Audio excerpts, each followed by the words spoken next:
Hey everybody, welcome back to the channel. Today we're going to talk about the 2025 Dodge Attitude. Now, if you follow me on Mopar Insiders, you actually heard about me talking about this vehicle several times.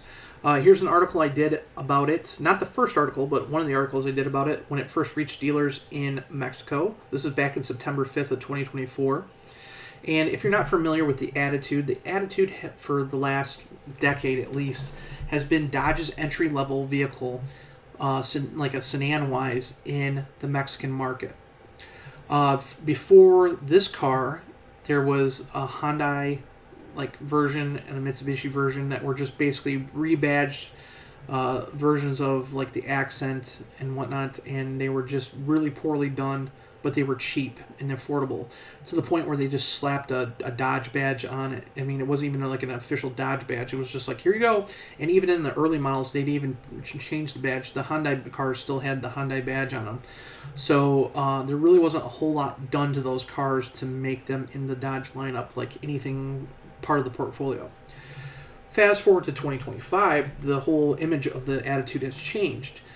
Maybe you can say Dodge has an attitude adjustment, but nonetheless, what they've done is they've taken a Chinese-built sedan called the GAC Trumpchi MPOW and made it into a Dodge vehicle by rebadging it. But nonetheless, it's way more of a Dodge-like vehicle than anything that the Attitude nameplate has had before. Now, if you're not familiar with how Dodge has done this, they've also done this with the Journey nameplate down in Mexico as well. So there's two Chinese-built vehicles from Dodge in Mexico. It's Mexico exclusive for both cars, but they've both done really, really well. So if you're not familiar with the Journey, obviously the Journey was the 7-passenger crossover that we all know and have come to love, most of us, in the North American market. It ran from 2008 to 2020 with one major refresh. And basically it had no changes. It became this vehicle that was more of like an appliance where people loved it because it was so cheap and it was reliable. And, it just was kind of like anybody could own one. It didn't matter if you had bad credit or good credit or whatnot. It just became this vehicle that, people could afford, that were looking for a budget-friendly alternative to a minivan. And it was a huge success for the brand. That vehicle was built in Toluca, Mexico.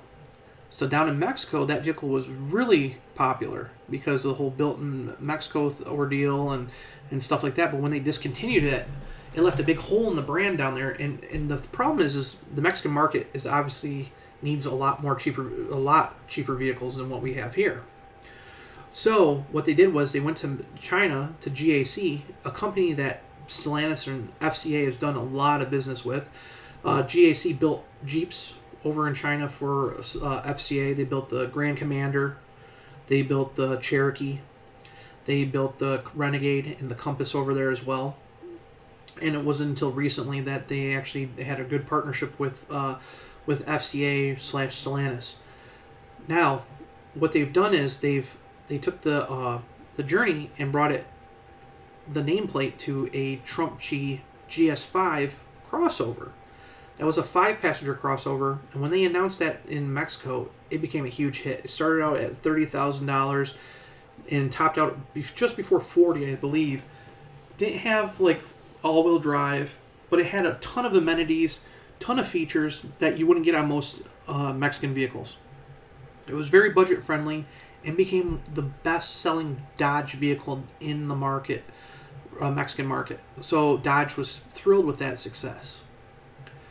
Fast forward to the new Attitude, and so far, since they've launched this car in September, every month that they post out their official numbers, the Dodge Attitude has been 2/3 of what the number of vehicles Dodge has been selling in the Mexican market. Now, keep in mind they only sell about 2,000 to 3,000 vehicles a month, but still, when this vehicle is 2/3 of what you're selling, that's pretty impressive. So, what is the Dodge Attitude like? I mean, what makes it so special down there? And the reason is its price. This car starts out at $23,000, and you get a ton of content.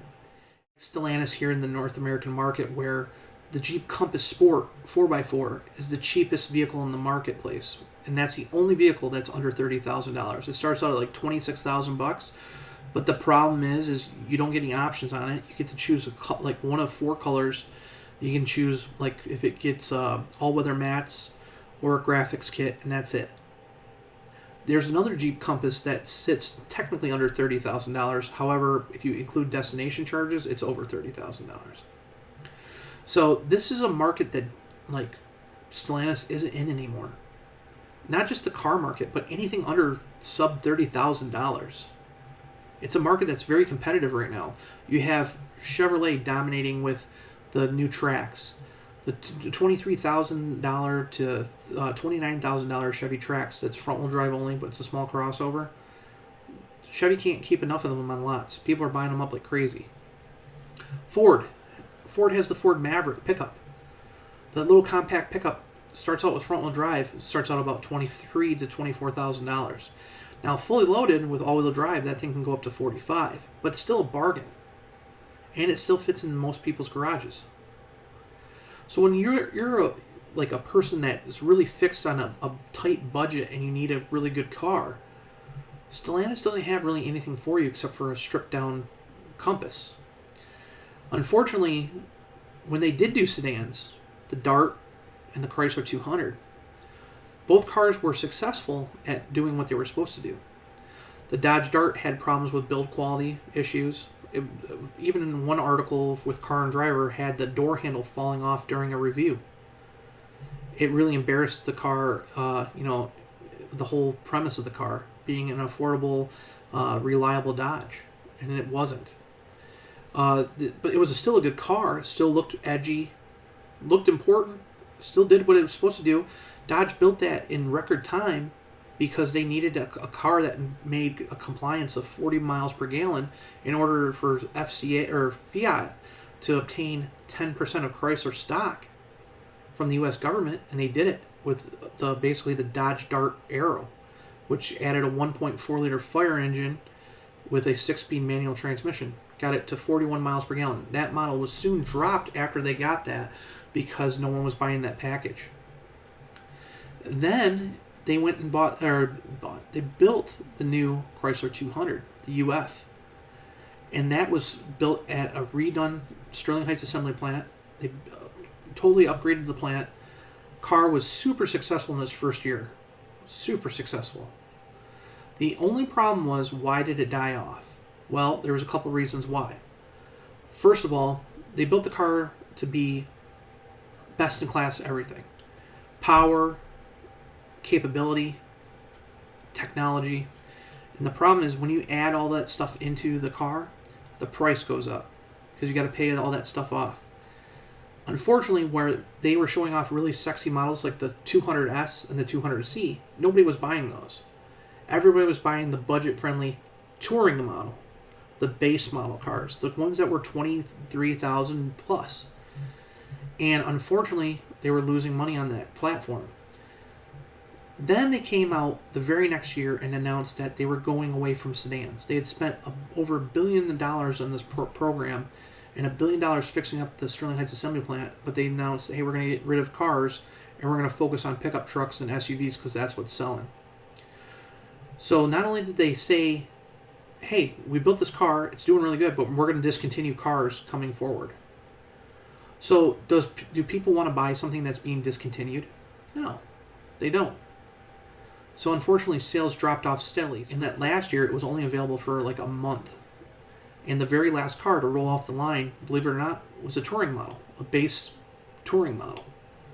It wasn't a fully loaded version. It was a touring model because that's the cars that they were selling. So in this kind of market of a compact sedan, people don't want a $40,000 car. They want something cheap and reasonable. And that's why the Attitude here really does a good job. Because with this car, Dodge has a car that's very competitive in the marketplace. Is it best in class at everything? No, it is not. But it's good at a little bit of everything and doesn't super exceed in everything. But that allows the vehicle to have a really nice, attractive price tag. And this is something Dodge really needs to do here. That's why brands like Toyota, Honda, and all that have had a huge success here. So if we look at the car, there's 3 trim levels available in the Mexican market for 2025.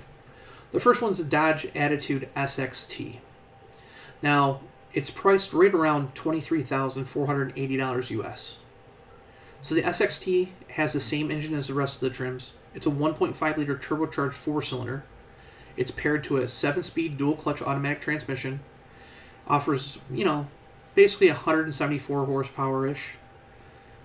And then it has notable features like a 10.25-inch infotainment system, a 7-inch LCD gauge cluster, automatic headlights, LED daytime running lights, a suite of safety features including 6 airbags, and a rear parking camera. So if you go from there, you can go to a mid-range sport model. And the sport model is even more attractive, but it doesn't break the budget anymore. It's only, $3,200, maybe $200 more? Like $230 more. And that package includes an upgraded sound system. This time you get a 10.25-inch LCD gauge cluster, 9 autonomous security features, front parking sensors, dual zone climate controls, a leather-wrapped sport steering wheel with a flat bottom design, paddle shifters, leather seats with both heated and ventilation features, and it comes now on 18-inch wheels instead of 17s, which look pretty slick. But if that's not enough for you, if you want to get the top-line model, something that looks really aggressive, so Dodge offers the GT model. Now the GT model tops out at $28,700. So this includes premium features like blind spot monitoring, a sport interior, which is available on completely blacked out, or you can get a black on red, which looks killer, which you can see in these pictures here.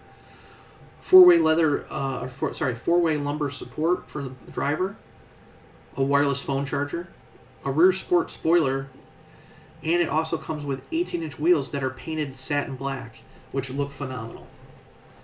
So the car overall looks really good. It reminds me especially of like the past Dodge sedans like the Avenger, Intrepid, and Stratus, and how those midsize cars were like kind of like affordable but practical in their features, but had that sporty appeal. And the Attitude's sleek design includes look at its headlights and its large grille. It has these Dodge badges on it that reflect, the design's kind of ethos that characterized the earlier models. But anyways, let's talk about its powertrain. Before I said it was 174 horsepower, it's actually 168. And it has about 184 pound-feet of torque. So it's not like crazy huge amounts of horsepower, but it does its job. And it has a 7-speed dual-clutch transmission, which I know Americans hate. It's, dual-clutch transmissions.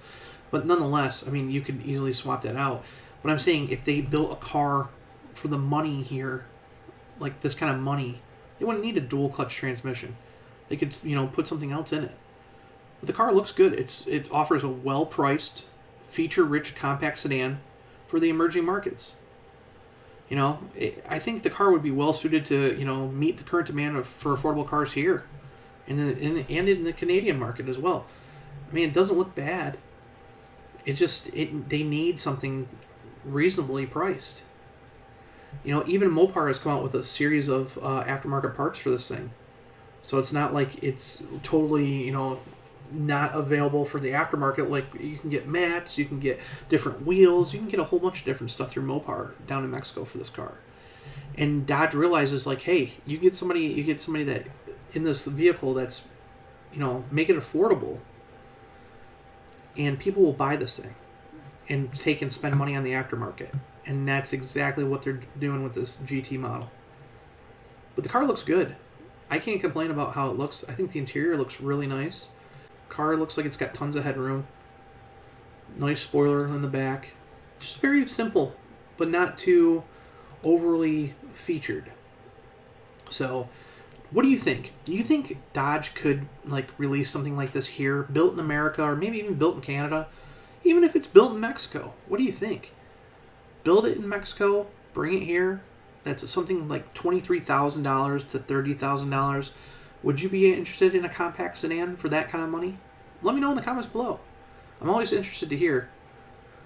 Make sure to subscribe, and I'll see you guys in the next video. Bye.